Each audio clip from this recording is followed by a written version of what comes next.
Hey guys, मैं हूं संजय सिंह और आप मेरे साथ हैं सजवान क्लासेस में। आज हम लोग बात करने वाले हैं राउल्ट लॉ के सेकेंड पार्ट, जहां हम लोग बात करेंगे vapour pressure of a solution with a non volatile solute. तो सबसे पहले हम बात कर लेते हैं कि नॉन वोलेटाइल सॉल्यूट कैसे होता है और ये वेपर प्रेशर को कैसे अफेक्ट करता है। इससे पहले अगर आप चैनल पे नए हैं तो प्लीज़ वीडियो को लास्ट तक देखिए, और अगर आपको वीडियो पसंद आए तो वीडियो को लाइक कीजिए, चैनल को सब्सक्राइब कीजिए और वीडियो को शेयर कीजिए। तो चलिए बात कर लेते हैं हम Raoult law for a non volatile solute. दोस्तों, हम पिछले वीडियो में पहले ही बात कर चुके हैं कि किस तरीके से आपका वेपर प्रेशर दो वोलेटाइल सॉल्यूट के सॉल्यूशन द्वारा बनाया जाता है। तो हमने बात की थी आपसे कि मान लिया हमारा ये कोई जार है और इस जार के अंदर हमारा A प्लस बी का कोई सॉल्यूशन है। A और B दोनों के दोनों आपके क्या है, वोलेटाइल सॉल्यूट। तो जिस तरीके से ये A और B आपके इवेपोरेट होंगे, ये ऊपर वेपर्स बनेगी इनकी, और इसके सरफेस के ऊपर इनकी वेपर्स क्या करेंगी, एक प्रेशर क्रिएट करेंगी डाउनवर्ड। तो यही आपका वेपर प्रेशर कहलाता है। अब अगर हम बात करें कि हमारे पास एक नॉन वोलेटाइल सॉल्यूट होगा, मान लिया कि जो हमारा अभी तक जो हम बात कर रहे थे सॉल्यूशन में, हमारे सॉल्यूशन में A और B दोनों के मॉलिक्यूल्स ऊपर हवा में जा रहे थे। दोनों के मॉलिक्यूल्स आपका क्या कर रहे थे, वेपर बना रहे थे, और दोनों के मॉलिक्यूल क्या कर रहे थे, वेपर बनाने के बाद वेपर फेज से प्रेशर क्रिएट कर रहे थे। अब अगर हम बात करें कि हमारे पास इन दोनों में से एक, मान लिया हमारा B जो है वो नॉन वोलेटाइल सॉल्यूट है, ये वेपराइज होता ही नहीं है, ये इवेपोरेट नहीं होता, तो इसके वेपर्स नहीं बनती। तो अब ये जो वेपर फेज है जिसमें हम बात कर रहे थे A और B दोनों के मॉलिक्यूल होंगे, इसमें क्या होता है आपका कि ये वेपर फेज में पर्टिकुलरली आपके B के मॉलिक्यूल खत्म हो जाएंगे, सिर्फ A के मॉलिक्यूल बचेंगे।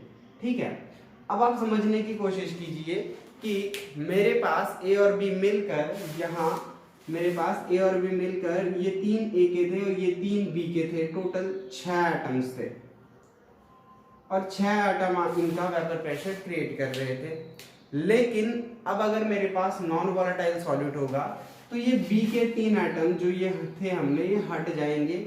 उस टाइम पे आपका कितने एटम्स, जो हमारे टोटल एटम बचे वो कितने बचे, A के 3 एटम्स। अब ये 3 एटम्स मिलकर आपका क्या करते हैं, वेपर प्रेशर क्रिएट करेंगे। अब जब ये 3 एटम वेपर प्रेशर क्रिएट करेंगे तो कंपेयर कीजिए, पहले तो 6 थे हमारे पास, नाउ हमारे पास 3 है। That means vapour pressure create करने वाले एटम्स का नंबर कम हो गया है। अब देखिए क्या होगा कि जो ये 6 एटम थे, ये 6 एटम वेपर प्रेशर क्रिएट कर रहे थे, और यहाँ पे नेक्स्ट जब B के हट जाएंगे, सारे मॉलिक्यूल हट गए, सारे एटम हट गए, तो ये सारे एटम अपना कितना रह गया, खाली 3 रह गए, खाली A के, क्योंकि B तो आपका क्या है, नॉन वोलेटाइल, तो ये वेपर प्रेशर क्रिएट ही नहीं करेगा। अब जब ये आपका वेपर प्रेशर क्रिएट ही नहीं करेगा तो क्या होगा, आपका वेपर प्रेशर ऑटोमेटिकली कम हो जाएगा। तो जनरली आपका वेपर प्रेशर अब किस पे डिपेंड करेगा, खाली A के मोल फ्रैक्शन पे। अब हमें पता है कि जब हम एक सॉल्यूशन की बात कर रहे थे जिसमें आपके दोनों के दोनों वोलेटाइल थे, तो आपका P टोटल जो था वो किस पे डिपेंड कर रहा था, आपका एक तो डिपेंड कर रहा था आपका vapour pressure of A plus vapour pressure of B, दोनों का अलग अलग वेपर प्रेशर कितना था, उन दोनों के सम के बराबर। अब देखिए क्योंकि B तो वोलेटाइल है नहीं, तो यहां से B हो गया कैंसिल।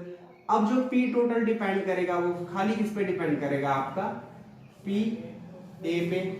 दैट मीन जो आपका नॉन वोलेटाइल सॉल्यूट ऐड कर दिया, अब इसके बाद जो फाइनली वेपर प्रेशर डिपेंड करता है वो किस पे डिपेंड करता है, सिर्फ उस पर्टिकुलर जो आपका वोलेटाइल लिक्विड होगा उस पे डिपेंड करेगा, या वोलेटाइल सॉलिड जो भी होगा वो उस पे डिपेंड करेगा, ना कि आपका किस पे, जो नॉन वोलेटाइल है। तो P टोटल क्या हो गया, PA के बराबर, और हमें पता है कि PA कितना हो जाता है हमारा, P not of A into जाई A, ये आपका हो जाएगा। देखिए अब हम बात कर लेते हैं किस तरीके से आपका वेपर प्रेशर, यहाँ पे तो वोलेटाइल सॉल्वेंट पे डिपेंड कर रहा था, अब हम बोल देंगे कि ये किस तरीके से नॉन वोलेटाइल सॉल्यूट पे डिपेंड करता है। तो P टोटल जो हमारा हो जाएगा वो हमें पता है कि ये PA नॉट है, और xi को हम क्या लिख सकते हैं 1 माइनस xi। तो जो आपका क्या हो जाएगा फाइनली वेपर प्रेशर वो इस तरीके से नॉन वॉलेटाइल सॉल्यूट के मोल फ्रैक्शन पे डिपेंड करता है। तो कभी भी जब आप एक ऐसे सॉल्यूशन का वेपर प्रेशर काउंट करते हैं जिसमें नॉन वॉलेटाइल सॉल्यूट मिलाया गया हो तो उसे आप इस तरीके से काउंट कर सकते हैं अगर आपको नॉन वॉलेटाइल सॉल्यूट के अमाउंट मालूम है या उसका मोल फ्रैक्शन मालूम है। ठीक है, तो ये आपका राउट्स लॉ हो जाता है for a non volatile solute in a solution, या किसी भी सॉल्यूशन में जिसमें आपने नॉन वॉलेटाइल सॉल्यूट मिलाया हो, जो अवाष्पशील आपने कोई सॉल्यूट मिलाया हो, उसको मिलाने के बाद जो वेपर प्रेशर होता है वो इतना हो जाता है। अब आप लोगों ने एक चीज नोटिस की होगी कि जब आपका टोटल सॉल्यूशन था तब तो हमारा इतना था, अब जब हमारा खाली नॉन वॉलेटाइल सॉल्यूट हो गया तो ये हमारा क्या हो गया, total vapour pressure A plus B की जगह खाली A रह गया। तो ये क्या हो गया आपका ओरिजिनल से कम हो चुका है। और अब अगर ओरिजिनल से कम हो चुका है तो इसमें थोड़ी सी कमी आई है। यही प्रॉपर्टीज जो हमारे नॉन वॉलेटाइल सॉल्यूट के मिलने की वजह से वेपर प्रेशर में कमी आती है, ये हमारी कहलाती है लोअरिंग इन वेपर प्रेशर। इसमें भी हम पढ़ेंगे, हमारे पास 4 प्रॉपर्टीज आती हैं जो चारों हमारी कॉलिगेटिव प्रॉपर्टीज के नाम से जानी जाती हैं। कॉलिगेटिव प्रॉपर्टी की स्टडी करेंगे हम फिलहाल अगले वीडियो में। ठीक है, तब तक हम राउट्स लॉ की डेफिनेशन लिख लेते हैं और फिर उस पर एक सवाल कर लेते हैं। वोलेटाइल सॉल्यूट के लिए जो आपका राउट्स लॉ लगता है तो आपका कहता है कि at a given temperature the vapour pressure of a solution containing a non volatile solute is directly proportional to the mole fraction of the solvent। तो चलिए अब हम एक सवाल कर लेते हैं राउट लॉ से रिलेटेड, जहां हम बात करेंगे routes law for a non volatile solute in a solution. तो आपके सवाल में आपको 2 चीजें दे रखी हैं। एक आपको दिया गया है vapour pressure of ethyl alcohol, आपका vapour pressure of ethyl alcohol दिया गया है आपको 40 mm ऑफ Hg।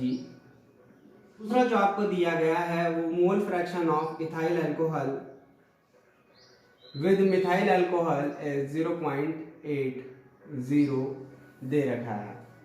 अब वो आपको कहता है कि ये जो आपका मोल फ्रैक्शन दिया गया है और आपका प्योर इथाइल अल्कोहल का वेपर प्रेशर दिया गया है, तो वो आपका बात करता है कि the total vapour pressure of solution. तो पी टोटल जो होगा सॉल्यूशन का वो आपको पता है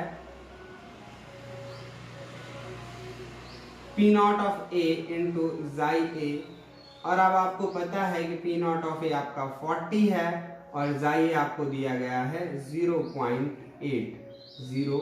अब जब आप इसे सॉल्व करेंगे तो आपका कितना हो जाएगा 32 mm ऑफ Hg।